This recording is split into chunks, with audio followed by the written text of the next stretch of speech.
ಕುಂದ್ರಕ್ ಆಗ್ಲಿಲ್ಲ ಅಂದ್ರೆ ಸೈಡ್ ಹೋಗ್ಬಿಡ್ರಿ. ಇಲ್ಲಿ ಯಾರು ನಡು ನಿಂದ್ರಂಗಿಲ್ಲ. ಕೇಳ್ತೀನಿ, ಶಾಂತ ರೀತಿಯಿಂದ ಎಲ್ಲ ಸುದ್ದಿ ಪ್ರಸಾರ ಮಾಡೋದು. ಎಲ್ಲರ ಪರವಾಗಿ ನಾಲ್ಕು ಕ್ಷಮ ಕೇಳ್ತೀನಿ. ಶಾಂತಿ ಎಲ್ಲರ ಪರವಾಗಿ ನಾಲ್ಕು ಕ್ಷಮ ಕೇಳ್ತೀನಿ. ಶಾಂತಿ ಗೊತ್ತಾಗದ್ಲ ಹಾಕ್ಬೇಡಿ. ಎಲ್ಲ ನಿಂದ ಕೇಳಿಕೆ ಏ ತಮ್ಮ ಅಧ್ಯಕ್ಷ ಅಧ್ಯಕ್ಷ ಕೊಡಿಸಿ ಕೇಳಿ ಕೊಡಿಸು. ನಿಂದ್ರವರೆಲ್ಲ ಸೈಡ್ ಹೋಗ್ಬಿಡ್ರಿ, ಯಾರು ಕೂರ್ಬೇಡ್ರಿ, ಸರ್ ಬಿಡ್ರಿ ಕಡೆ ಎಲ್ಲ.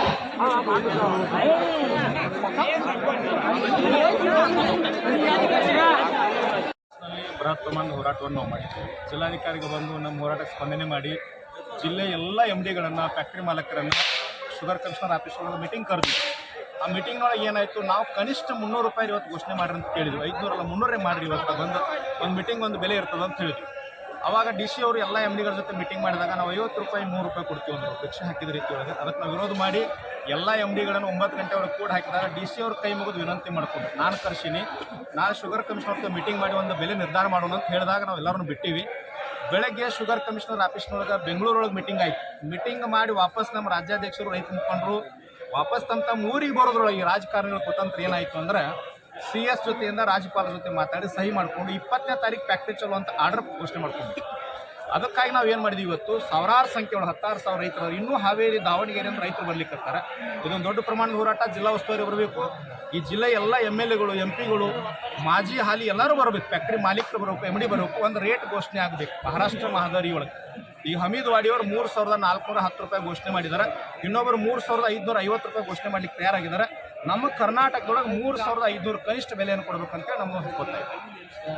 ಸಂದೇಶ ಅಂದ್ರೆ ಸರ್, ಜಿಲ್ಲೆಯೊಳಗೆ 29 ಫ್ಯಾಕ್ಟ್ರಿ ಇದಾವೆ. ಎಲ್ಲ ಫ್ಯಾಕ್ಟ್ರಿ ಹೋರಾಟ ಮಾಡೋಕ್ಕಿಂತ ಜಿಲ್ಲೆಯ ಉಸ್ತುವಾರಿ ಆಗಿರ್ತಕ್ಕಂಥ ಸತೀಶ್ ಜಾರಕಿಹೊಳಿ ಫ್ಯಾಕ್ಟ್ರಿ ಬಂದ್ ಮಾಡಿದ್ರೆ ಒಂದು ಗಟ್ಟಿಯಾದ ಮೂಗು ಹಿಡ್ದಂಗೆ ಆಗ್ತದೆ ಅಂತ ಅವ್ರ ಫ್ಯಾಕ್ಟ್ರಿನ ಬಂದ್ ಮಾಡಿದ್ದೀವಿ. ಅವತ್ತು ಅವ್ರು ಆರ್ಡರ್ ಕೊಡ್ತಾ ಇದ್ರು, ಗ್ಯಾಂಗ್ಗಳಿಗೆ ಆರ್ಡರ್ ಕೊಡ್ತಾ ಇದ್ರು, ಅದನ್ನು ಬಂದ್ ಮಾಡಿದ್ದು. ಅವ್ರು ಹೇಳಿದ್ರು, ಗುರೂಜಿ ನಾವು ಫ್ಯಾಕ್ಟ್ರಿ ಚಾಲೂ ಮಾಡಂಗಿಲ್ಲ, ರೇಟ್ ಘೋಷಣೆ ಮಾಡಿ ಚಾಲೂ ಮಾಡ್ತೀವಿ, ಅದಕ್ಕೆ ನಾವು ಬದ್ಧದ್ವಿ ಅಂತ ಹೇಳಿದಾಗ ನಾವು ಹೋರಾಟ ಹಿಂತಕ್ಕೊಂಡು. ಅಂದ್ರೆ ಒಂದು ವಿಚಾರ ತಮ್ಮ ಮಾಧ್ಯಮ ಮೂಲಕ ವಿನಂತಿ ಮಾಡ್ಕೊತೀನಿ, ಯಾವುದೇ ಫ್ಯಾಕ್ಟ್ರಿ ಮಾಲೀಕ ಇರಲಿ, ಯಾವುದೇ ಜಿಲ್ಲೆ, ಯಾವುದೇ ಪ್ರಾದೇಶಿಕ ಇರಲಿ, ಅಲ್ಲಿ ಎಲ್ಲ ಫ್ಯಾಕ್ಟ್ರಿಯನ್ನು ಬಂದ್ ಮಾಡಿ ರೈತರಿಗೆ ನ್ಯಾಯ ಕೊಡಿಸ್ತಕ್ಕಂಥ ಕೆಲಸವನ್ನು ಮಾಡ್ತಾರೆ. ಎಲ್ಲ ಕಾರ್ಯ ಮಾಡ್ತಾ ಇದ್ದಾರೆ. ಅದ್ರ ಬಗ್ಗೆ ಏನು ಹೇಳ್ತೀವಿ ಸರ್? ಒಂದೇ ಹೇಳ್ಬೇಕಂದ್ರೆ BJP, ಕಾಂಗ್ರೆಸ್, JDS ಯಾರೇ ಇಲ್ಲಿ ರೈತ ಉದ್ಧಾರ ಆದಂತರ ಅವ್ರು ಬೇಡಬೇಕು. ಯಾಕಂತಂದ್ರೆ 1,000 ರೂಪಾಯಿ, 1,500, 2,000 ಕೊಟ್ಟು ಮತ ಹಾಕೊಳ್ತಕ್ಕಂಥ ರಾಜಕಾರಣಿಗಳು ರೈತಗೊಂದು 500 ರೂಪಾಯಿ ಬಿಲ್ ಘೋಷಣೆ ಮಾಡಿದ್ರೆ ಬ್ಯಾಂಕ್ನವ್ರು ಸಾಲ ಮಾಡಂಗಿಲ್ಲ, ಸಾಲಗಾರ ಆಗಂಗಿಲ್ಲ, ಈ ರಾಜಕಾರಣಿಗಳ ಕೈ ಒಡ್ಡಂಗಿಲ್ಲ, ನಮ್ಮದು ಏನೂ ನಡೆಯಂಗಿಲ್ಲ ಅಂತಕ್ಕಂಥ ಭಾವನೆಯಿಂದ ಇವೆಲ್ಲ ಪಕ್ಷದವ್ರು ಏನು MLAಗಳದ, ರಾಜಕಾರಣಿಗಳದ ಎಲ್ಲರೂ ಒಕ್ಕಟ್ಟಾಗಿ ಬಿಡ್ತಾರೆ.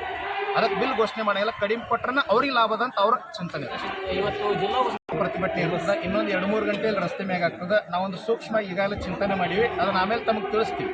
ಈ ಹೋರಾಟ ಏನಾದರೂ ಸರಿಯಾಗಿ ಸ್ಪಂದನೆ ಸಿಗಲಿಲ್ಲ ಅಂತಂದ್ರೆ ಒಂದು ಗಟ್ಟಿ ನಿರ್ಧಾರ ಆಗ್ತದೆ. ಜಿಲ್ಲೆಯೊಳಗೆ ಕ್ರಾಂತಿ ಆಗ್ತಕ್ಕಂಥ ಹೋರಾಟ ಸಾಯಂಕಾಲ ನಿರ್ಧಾರ ಆಗ್ತದೆ. ಘೋಷಣೆ ಮಾಡ್ಕೊಂಡೆ ಹೋಗ್ಬೇಕಂತ ಚಿಂತನೆ ಒಳಗಿದೆ ಸರ್. ಅದು ಗಟ್ಟಿ ನಿರ್ಧಾರ ಮಾಡ್ಕೊಂಡೇ ಹೋಗಿ. ಇವತ್ತು ತಪ್ಪಿ ನಿರಂತರ ನಾಳೆ ನಡೀತು ಅಂತಂದ್ರೆ ಏನೋ ಒಂದು ಚಿಂತನೆ ಹೇಳಿದ್ನಲ್ಲ, ಅದು ಗಟ್ಟಿ 4 ಗಂಟೆ ಒಳಗೆ ಜಿಲ್ಲಾ ಉಸ್ತುವಾರಿ, DC, SP ಅವರು, ಫ್ಯಾಕ್ಟ್ರಿ ಮಾಲೀಕರು, MD ಅವರು ಎಲ್ಲರೂ ಬರದೇ ಇದ್ರೆ ನಾವೊಂದು ಮುಖಂಡರು ಒಂದು 20 ಜನ ನೀರು ಚರ್ಚೆ ಮಾಡಿ ಇಲ್ಲಿ ಬರಲಿಲ್ಲ ಅಂದ್ರೆ ಈ ಹೋರಾಟ ಬೇರೆ ಕಡೆ ಹೋಗ್ತದೆ. ಸಾಯಂಕಾಲ ಸ್ಟ್ರೈಕ್ ಮಾಡಿದಾಗ ನೀವು ಜಿಲ್ಲಾಧಿಕಾರಿಗಳು ಬಂದು ವಿನಂತಿ ಮಾಡ್ಕೊಂಡು, ಸರ್ ತಮಗೆಲ್ಲ ಗೊತ್ತದ ಮಾಧ್ಯಮ ಮುಖಾಂತರ MDಗಳನ್ನು ನಾಳೆ ಕರೆಸ್ತೀನಿ, ಮೀಟಿಂಗ್ ಮಾಡ್ತೀನಿ, ಒಂದು ರೇಟ್ ಘೋಷಣೆ ಮಾಡೋದು ಅಂದಾಗಿ ತಗೊಂಡು.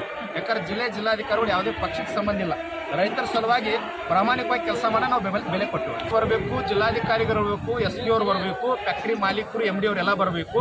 ಯಾರೇ ಬಂದರೂ ಸಹಿತ ನಮಗೊಂದು ಕನಿಷ್ಠ 3,500 ಬಿಲ್ ಅದ. ಸ್ವಲ್ಪ ನಾವು ಸರದಾಡ್ತೀವಿ, ಯಾಕಂದ್ರೆ 3,410 ರೂಪಾಯಿ ಮಹಾರಾಷ್ಟ್ರ ಘೋಷಣೆ ಮಾಡ್ಯಾರ. ಅದನ್ನು ಘೋಷಣೆ ಮಾಡಿದ್ರು ನಾವು ಮಾಲೀಕರು.